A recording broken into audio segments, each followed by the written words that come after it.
All right, we're live. We're live-ish.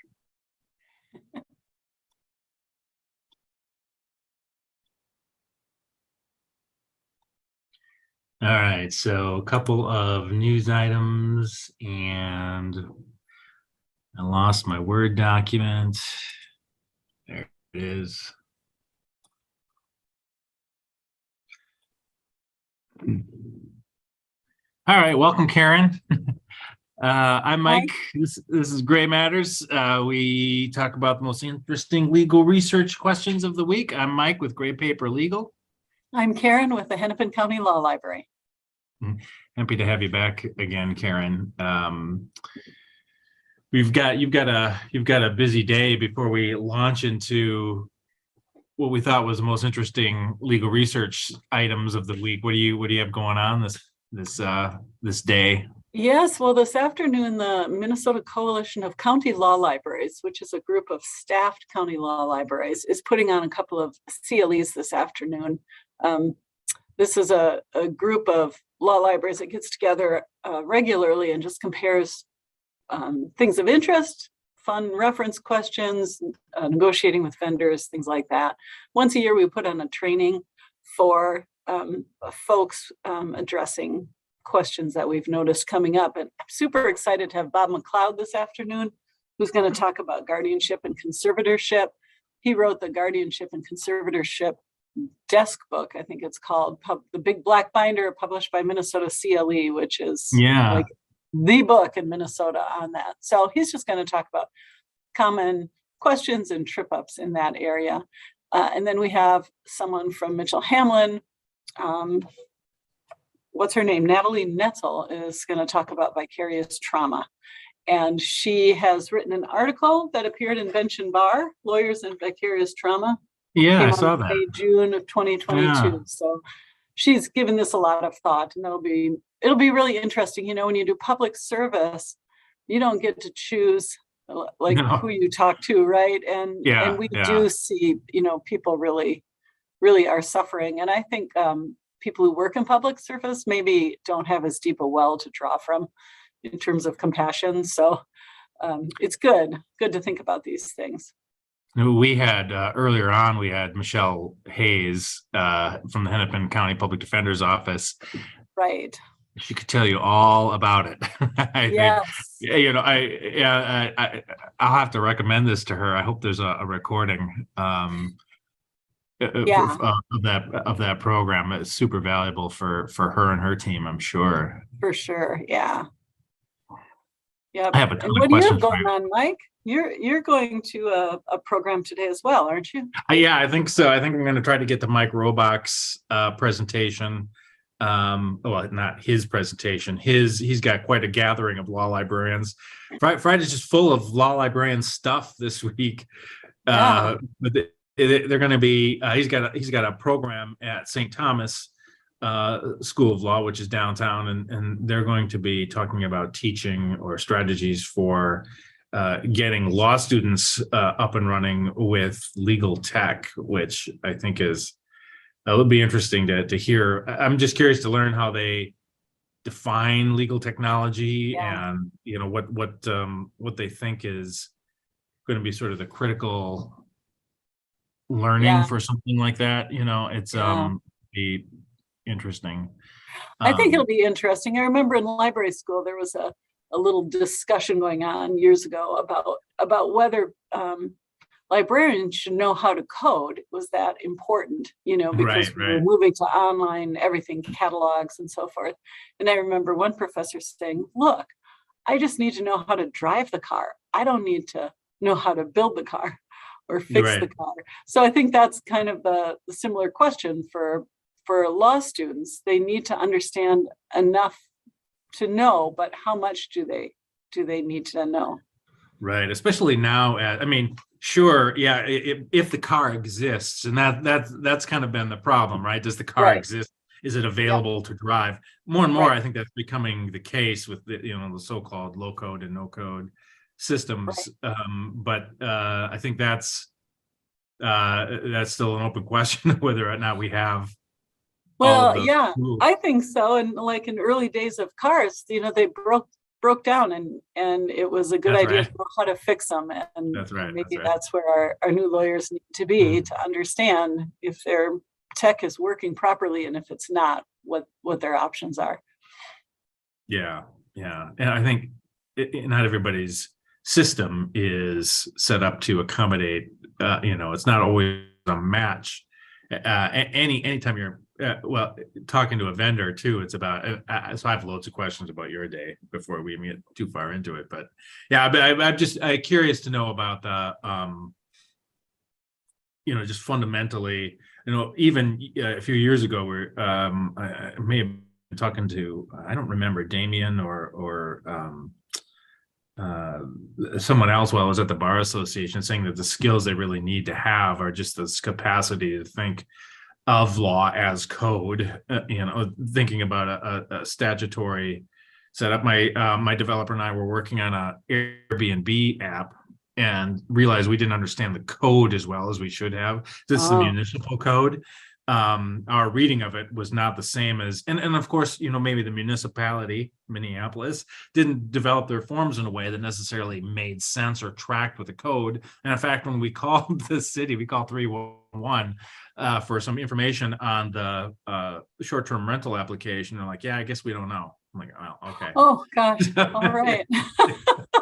That's not, but if you read the code, how do you translate that into a step-by-step process that can be utilized in an application?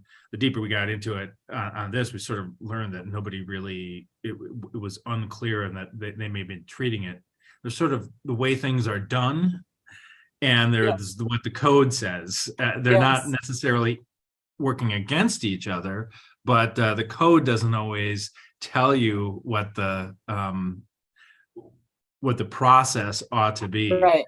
And so it's complicated. There's a lot of stuff to build into the application. And how do you figure all of that out? Yeah. And which requires some business savvy as well, some tech savvy. And if you're calling 311, those guys are great. I love calling 311. I always get a call back. They're very nice when you have questions for the local municipality. Do they recognize your voice now, Mike? No. But it requires some emotional intelligence, right? So it's all of that stuff, I hope, is sort of brought into the fold when they're talking about legal tech today, is that the complexity requires a whole set of skills that are not just coding. That's right. Yep. That's so true. Yep. I was going to ask, so first of all, you mentioned another association you're headed to today. Is it the Kearney Law Librarian Association? Yeah, it's just a small, it's kind of an ad hoc group. Minnesota has 87 counties. I think 84 or 85 of them have county law libraries. Most of them are unstaffed, rooms of books out in courthouses in rural Minnesota. But in the metro area, we have pretty active, involved county law library programs and law libraries that are trying to do a lot. And we have the Minnesota Association of Law Libraries, but that includes academic law libraries and law firm law libraries. And we wanted a group where we could just talk about what are the peculiar challenges and opportunities for county law libraries. And our group in particular, public county law libraries nationwide, are really the most active group in access to justice initiatives in law libraries. So many of us offer CLEs, many of us offer clinics, and we do a variety of outreach efforts. And so it's a great chance to compare notes about what's going on in the greater metro area for the most part. Yeah, that's really cool. So, and you say the group is probably more invested in access to justice, and for maybe obvious reasons. A lot of your patrons are pro se litigants, I'm guessing. What does that conversation look like within the organization? Well, we have an established relationship with the Self-Help Center, Minnesota Statewide Self-Help Center, which has a person there, we all know her, who works on the court forms. And so as questions come to us, we'll say, hey, are you working on this kind of form? Because we get a lot of questions for this. Or we're finding people are really confused by this form. They're continually editing and updating those. And so we just are trying to establish ways to promote access to justice in the kinds of contexts where we see it. Of course, law schools do that too. Academic law librarians get involved with clinics that are offered by their law schools and so forth. But we do just a lot of direct work with people representing themselves. And so, we try to help each other figure out the best way to help these folks. Yeah, that's great. That's fantastic that you've got a group of people working on that. That's fantastic. So you were on the ground floor of forming that organization, it sounds like. You know what? I was actually working at William Mitchell Law Library, I think, when the organization was formed. But yeah, but I started here 7 years ago, and I've been involved with that group heavily since coming. Since then, yeah. We do. So in the fall, we do this little training. We used to do it in person, and now we've changed it to a couple of CLEs for legal professionals. And then in the spring, we have been doing a training for public librarians, because our feeling is a lot of public librarians get these legal related questions and don't always know what to do with them. So we've offered trainings on how to navigate the court website, how to find trial documents. I don't know, what is conciliation court? And, and things on evictions, kind of the common type questions that people go to a public library. Part of it is to train the librarians, but frankly, most of it is to remind them that once those questions get too complicated, they should just send people to us and we'll help them. Or call us, no matter where they are in the state. We are not checking anyone's address before we help them. So those of us who have staffed law libraries, that's our bread and butter, and we're happy to help. So interesting. Yeah, there's no territoriality in the. No, wait a not minute, anymore. you're from Scott County. Hey, that's not anymore. Yeah, it used to be. Is that?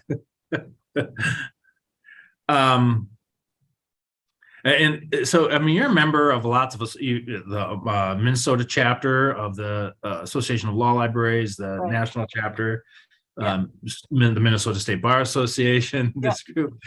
So you're active in a lot of groups. What, I came as a staffer from the Minnesota State Law Library, and we were always talking about, what's the value of a membership for these kinds of things.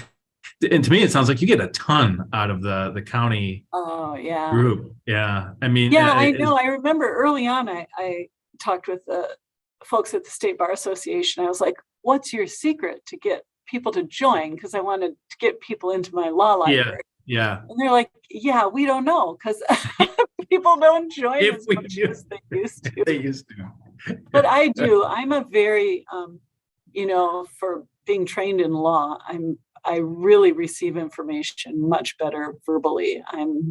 I like to talk with people about ideas, and a professional association just gives me that chance to compare notes and get ideas. I'm much more likely to talk to you about something that you're doing than to read the article that you wrote in the newsletter. My LinkedIn page is now your. Yep, then I'll call you. So it's been great for me. Yeah. And I would think attorneys would love that too. Although I think one difference might be that attorneys really are in competition with each other in a lot of respects, where law librarians aren't.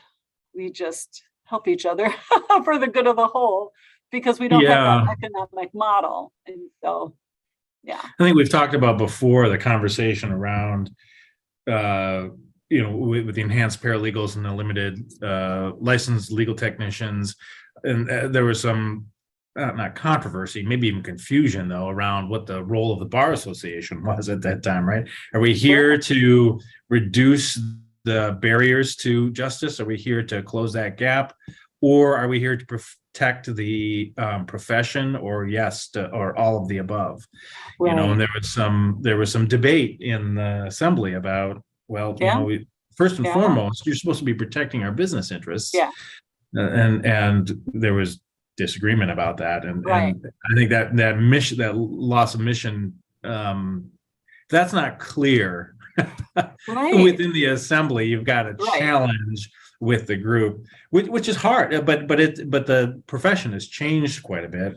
right, With a group like the county law librarians, that it sort of seems like a core. You've got some common and very core right. challenges that can be Yeah, addressed by getting together and working on that's it. right. Yeah. And they're very common. I mean, I can see where law firms would have many different kinds of challenges depending on where they're located, the size of their firm, the type of law they practice. But for county law libraries, we overlap almost completely. So our concerns really are common to us. Yeah, yeah, But in terms of the Bar Association, I mean, really just kind of enhancing and promoting the profession surely must be the mission. And then I suppose people interpret that differently. Does that yeah, mean protecting business yeah. interest, or does that mean, removing barriers to justice, or both? And yeah, it's got to be complicated.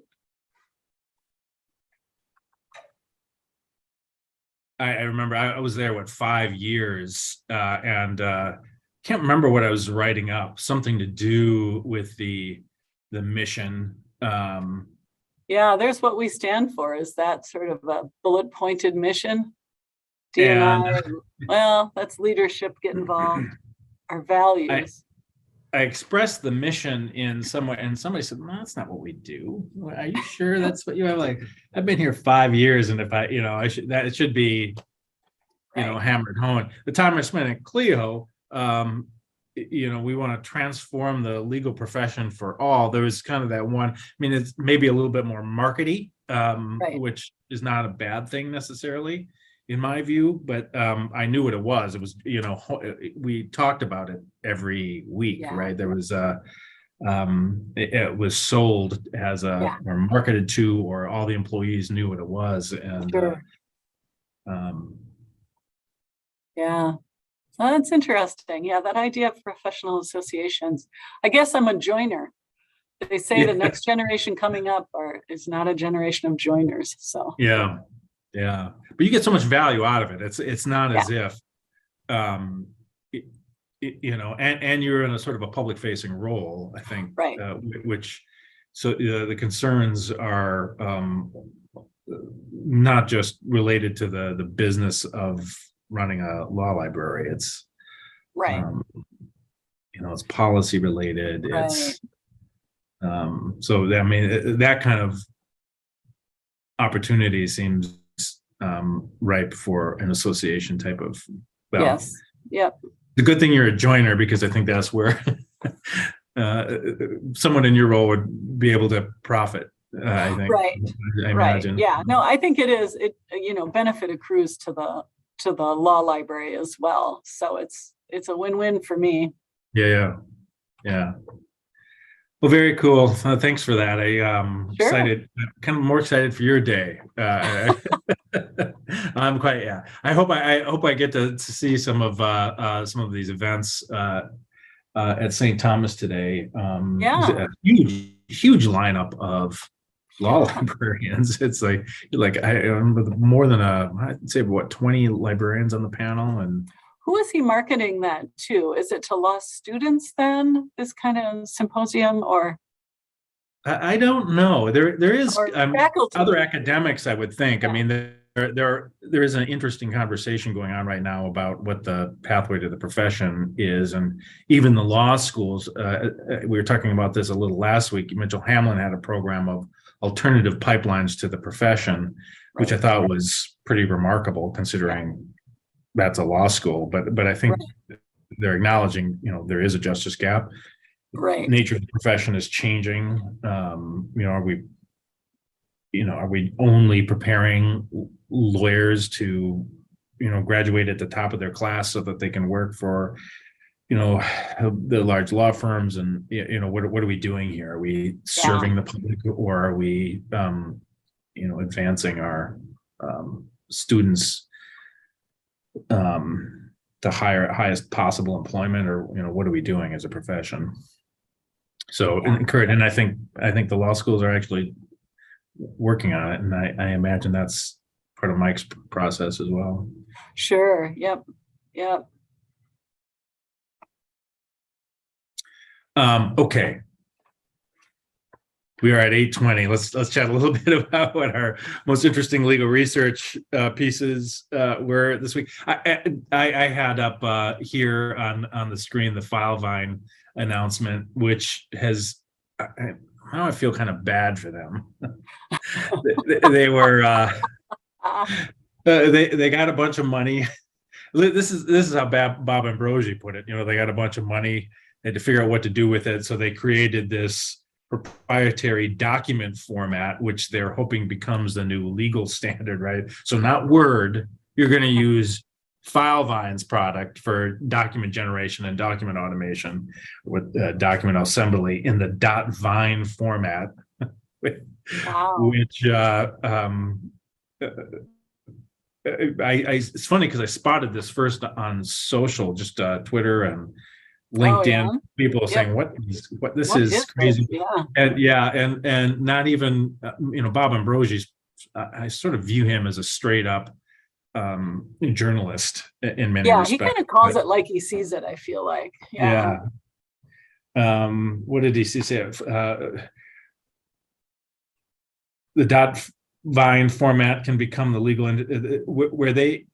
Oh, I'm sorry. What does he say here? So he called it hallucinatory. Hallucinatory was the term that he used. Yeah, I'm like, okay, but I recommend. I mean, these are good bullet points as to why this is maybe a misguided idea, right? Well, I mean, you wonder, do they know lawyers? Like, lawyers don't love change. Yeah, I know law firms who are still using WordPerfect, some earlier version. It's going to be hard to get folks to adopt something that's this big of a change, I think. But right. Do you think that the folks at Michael Robach's presentation today are like, oh, hold on. We've got to now we've got to now adopt the .vine format because even though it's proprietary, a document assembly system is a great idea. I just think people want to use their Word documents and to get it done. To get it done. They're not going to want to learn a new interface, but I don't know. I don't see into the future very well. So maybe they're really onto something here. Who knows? Right. Who knows?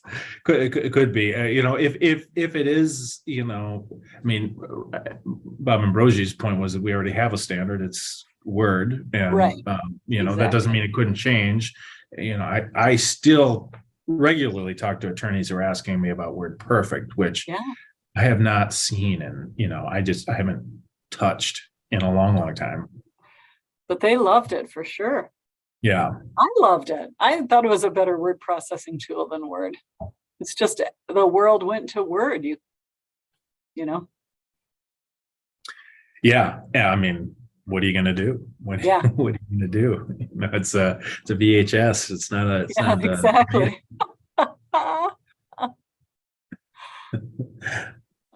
Only people of a certain age will understand that reference, probably. That's right. Yeah. I don't have a research note here in particular, but this is legal research adjacent in that it is an application. I don't know, kind of what the need here is, and that's the frustrating part about this conversation for me so far was, what problem is Filevine trying to solve here? Yeah. And I do think that prepping a document for automation is a special kind of challenge that has not been solved in a uniform way yet. And I think which is part of the reason why I'm in business is, there are a ton of products out there right now, and whether or not it's a good fit for that person's or that firm's particular process is an open question until you sort of examine the process and understand the technology that you might use to improve that process. And I think a lot of attorneys are just guessing right now, right? They're just like, well, it looks like this is what I want, so I'm going to try it. It's at the price, without doing the process analysis and without giving the product a right test run, right? They're just saying, I think this will do what I need it to do, making their best guess on a limited amount of time. So, if a Filevine fixes that problem, then maybe it's a solution. Who knows? But and I would love to have them turn it around. All of these smart people say. Bob Ambrogi said as much. He says, you know what? They're a great company. He loves the team. But a misguided idea. So I'm rooting for them to turn this around and like, a year from now, I want us to say, told you so. Right. Or that they hone in on an aspect of it and are able to make a product work with various formats or with MS Word at a minimum, because it's such, like you said, it's the industry standard. Yeah, your scenario is more likely. Always living in the real world, Mike. Yeah. I do have one. We've been to the Hennepin County Library, not the law library, but the Hennepin County Library a number of times on this front. But I was just reading this, some of these articles from Above the Law, the self layoffs. There's an interesting piece about how they made the layoffs after a round of performance reviews. The article was, that's all bullshit. Of course, it's a downturn. They're laying people off because they don't have as much revenue as they used to have. And a firm never wants to admit that, so they do these, Yeah, sounds horrible. So, but what triggered me was the note here on how much gross revenue. Alice. And I'm like, how do they know that? And you and I were chatting that, well, they have their sources. This is I don't know if you gossip or journalism or what it is, but they have other sources for this. But I did jump back into the Hennepin County Library resources for some of this information, just to see if it was sort of hard to get, easy to get. So again, it's at the Hennepin County Library. I don't know how many other libraries have these kind of cool online sources. But they have a ton of industry and market reports, which I think are super valuable. They are expensive if you're going to grab these from your publisher. So from Westlaw or Lexis, you're going to pay a pretty penny for these. The benefit of getting it from the publishers is probably they're more up to date, though I did get pretty lucky. I pulled a Dun & Bradstreet report on Kirkland here from October of 2022, so that's pretty current. Good. Yeah.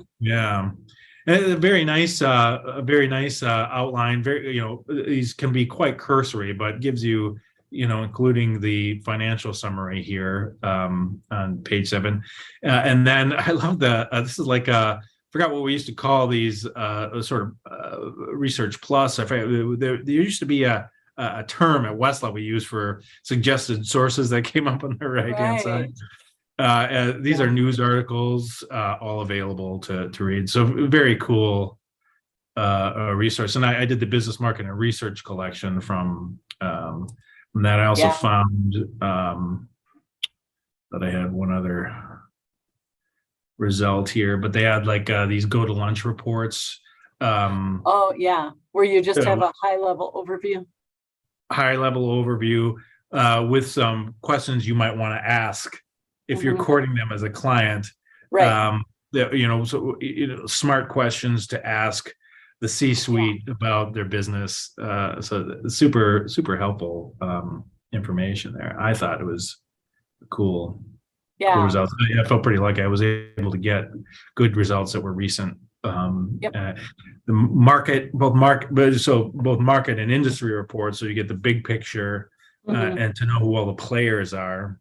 There's often hear clients complaining how attorneys just don't know the business. And so these are often, I think, these market reports and industry reports are great starting points for if you go back to that list of databases, you'll see a little statement at the bottom of each one that says where the funding comes from.